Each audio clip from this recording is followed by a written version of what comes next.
భువనగిరిలో జిల్లా కేంద్రం కాబట్టి రాష్ట్ర అవతరణ దినోత్సవం, తెలంగాణ అవతరణ దినోత్సవం ఆ సందర్భంగా మీ అందరికీ శుభాకాంక్షలు తెలుపుతున్నాం. తెలంగాణ ఏర్పడి 11 ఏళ్ళు దాటి 12 ఏళ్ల వచనం. దానికి సుఖేంద్రెడ్డి గారు రావడం మనం వెళ్ళేదాకా అక్కడ ఉన్నాం. ఆ తర్వాత మన జిల్లాకు సంబంధించిన మెడికల్ స్టోర్ అక్కడ భువనగిరిలో కొత్త బిల్డింగ్ ఫౌండేషన్ వేసుకొని అక్కడ నుంచి హాస్పిటల్ చూసుకొని అట్లనే భువనగిరిలో 267 కళ్యాణ లక్ష్మి చెక్కులు ఇచ్చి మరి ఎప్పుడు అన్ని చెక్కులు ఉన్నాయి, ఆ చెక్కులు వేయాలి. కళ్యాణ లక్ష్మి 247 ఇక్కడ కూడా 90 వయసు 93 చెక్కులు ఇక్కడ ఎప్పుడు ఉన్నాయి చెప్తారు. అట్లనే వ్యవసాయం మొదలైంది. రైతులకు మరి నాణ్యమైన విత్తనాలు ఇవ్వాల్సిన అవసరం కూడా ఉంది కాబట్టి రాష్ట్ర ప్రభుత్వం ముందుగానే రైతులకు విత్తనాలు ఇచ్చే దగ్గర కూడా అంటే నాణ్యమైన విత్తనాలు ఇచ్చి మంచి దిగుబడి రావాలి. వచ్చిన దిగుబడి కూడా సన్నబిడ్డలతో వస్తే మన పిల్లలు ఎస్సీ ఎస్టీ బీసీ మైనారిటీ హాస్టల్లో స్కూళ్ళల్లో మెస్సులలో తినే దాన్ని కూడా బియ్యం కూడా సన్న బియ్యం ఇస్తున్నాం. వాళ్ళకే కాక మనకు కూడా గత నెలకి సన్నబియ్యం కార్యక్రమం మొదలైంది. అంతకుముందు దొడ్డు బియ్యం మనం తినకపోయింది, వాపస్ మనం అక్కడ ఇక్కడ బియ్యం వేస్ట్ అయ్యింది. ప్రభుత్వం వృధా చేయాలి. మనం కూడా మళ్ళీ నెలకు 1000 పద్ధతులు పెట్టి సన్న బియ్యం పోయింది. సన్న బియ్యం ఇచ్చే కార్యక్రమం. ఆ సన్న బియ్యానికి కూడా సన్న ఒడ్లకు 500 బోనస్ ప్రభుత్వం ఇస్తుంది. ఇది పండించిన రైతు ఈరోజు అట్లనే ఆ పండించిన పంట సన్న బియ్యం రూపకంగా మీకు ఇచ్చే కార్యక్రమం ఈరోజు మరి జరుగుతుంది. ఆ సన్న బియ్యం కూడా మనం వివిధ చాలా మండలాల్లో గ్రామాలలో సన్న బియ్యం కూడా కుటుంబాలతో తిన్నాం. సన్న బియ్యం నిజంగా పండించకుండా సన్న బియ్యం అందరూ కూడా అభివృద్ధిలో సంతోషంగా ఉన్నారు. వాళ్ళతో పాటు మేము కూడా సంతోషాన్ని పంచుకున్నాం.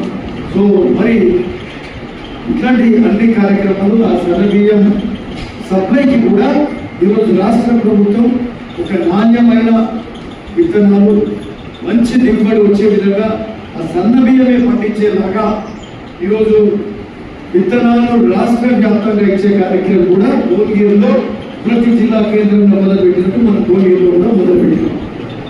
రేపటి నుంచి ప్రతి గ్రామంలో 11,000 గ్రామాలలో ఒక్కొక్క గ్రామంలో 3 బ్యాగులు అంటే ఒక్కొక్క బ్యాగ్లో 10 కిలోలు ఆ సన్న బియ్యం ఇందరు కేఎన్ఎం దాని పేరు కేఎన్ఎం అని గుడ్లు ఆ విత్తనాలు ఇస్తూ 10 కిలోల బ్యాగ్ అని 3 బ్యాగులు ఇస్తారు. 3 బ్యాగులు ఇస్తారు. ఊరికి 3 బ్యాగులు ఇస్తే పంట పండిస్తే ఆ విత్తనాలు మళ్ళా 3 సార్లు 3 పంటల పనికి వస్తాయి. రైతులు ఈ 3 బ్యాగులు ఈసారి వేసుకుంటే మరోసారి మొత్తం ఆ విత్తనాలుగా ఆ గ్రామానికి జరుగుతాయి. ఆ ఒడ్లు మళ్ళా 3 పంటలకు వేసుకోవచ్చు. అదే ప్రైవేట్ వాళ్ళ దగ్గర ఒడ్లు కొడితే ఆ విత్తనాలు కొడితే ఒక పంటకే పనికి వస్తే ఎక్కువ 2 పంటలు అవి కూడా అధిక డబ్బులు చెల్లించి ఆ ఒడ్లు కొనాలి. ఈరోజు మనకు ఉచితంగా ప్రభుత్వము మంచి విత్తనాలు వేస్తుంది. ప్రైవేట్ వర్తకుల దగ్గర కొడితే ఆ ఒడ్లు ఆ గింజలు పడతాయా నాణ్యమైన దిగుబడి ఎక్కుంటుంది మనకు తెలియదు. ఈరోజు ప్రభుత్వమే Rajendra Nagar university professor Jayashankar university సైంటిస్టులు కనుగొన్న కొత్త ఒకటి అది కొట్టపల్లి కైకాలు కూడా పండించారు. మంచిగా రైతులు సంతోషం కూడా ఆ పంట ఆ విత్తనాలను రేపు గ్రామాల 3 బస్తాలు ఇస్తారు. రాష్ట్ర వ్యాప్తంగా 11,000 గ్రామాలు జరుగుతుంది. సో అది వేసుకొని ఆ విత్తనాలు తీసుకొని ఒడ్డు పడియాలి. ఆ సన్న బియ్యం బోనస్ తీసుకోవాలి రైతులు. ఆ సన్న బియ్యం మనకు మన పిల్లలకు హాస్టల్లోనే కాకుండా మనకు ఏదైతే సివిల్ సప్లై శాఖ ఉందో దాని ద్వారా మనకు ఇచ్చే ఏదైతే రేషన్ షాపుల ద్వారా ఇచ్చే బియ్యం కూడా దానికి కూడా వెసులుబాటు అవుతుంది. మనం పండించే పంట మనం తిరిగి సన్న బియ్యం ద్వారా సిద్ధం చేసే కార్యక్రమం రాష్ట్ర ప్రభుత్వం చేస్తుంది. సో అట్లాంటి కార్యక్రమాలు కూడా ఈరోజు భువనగిరిలో పాల్గొంచుకుని ఇక్కడికి వస్తుంది. కళ్యాణ లక్ష్మి చెప్పుకొని చేస్తున్నాం. సో ఇవన్నీ కూడా ఉపయోగ కార్యక్రమాలు జరుగుతుంది.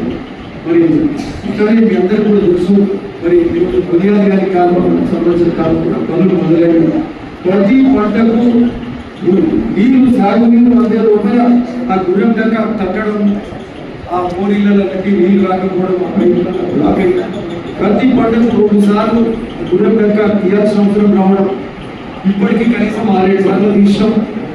మరి దానికి కూడా ఇరిగేషన్ దాంట్లో గుర్తింపులో పెట్టే ఈరోజు కాళ్ళ పెద్దగా అయ్యి ఆ పైపుడు కన్వర్ట్ తీసి మరి ఓపెన్ ఏముంటుందని బాక్స్ కన్వర్ట్ చేసే కార్యక్రమం చేస్తున్నాం. పుణ్యాదిగా కాలం మొదలైంది, కాలంలో మరి తిరిగిన మొదలైన రైతులతో పాటు కాలువ బాధలతో కొద్దిగా రైతులకు నీళ్ళు పోయే కార్యక్రమం కావాలి. వినాయకుడి కాలం మీద కూడా తిరిగిన పోయినా ఆపద అవుతుంది. కర్మాటి కాలం కూడా స్టార్ట్ అయింది. సో సాగునీరు కాలం పక్క మరి మనకు సంబంధించిన మిగతా అభివృద్ధి కార్యక్రమాలు దీనికి సంబంధించిన పంచాయతీ రోడ్లు ఎక్కింది, ఒక ముందు చూపబోయే రోడ్లు ఎక్కింది, ఇవన్నీ కూడా జరుగుతున్నాయి. మిగిలిన చాలా రోడ్లు అయ్యాయి. త్వరలో హెచ్ఎండి నిధులు కూడా తీసుకొచ్చుకున్నాం. 50 కోట్లు అవుతాయి. అవి కూడా మేము అనుకుంటా వచ్చే వారం 10 రోజుల్లో 10వ తారీఖు నుంచి మొదలు పెడితే 20 లోపల గ్రామాలలో డ్రైనేజ్ ఇబ్బందులు ఉన్నాయి.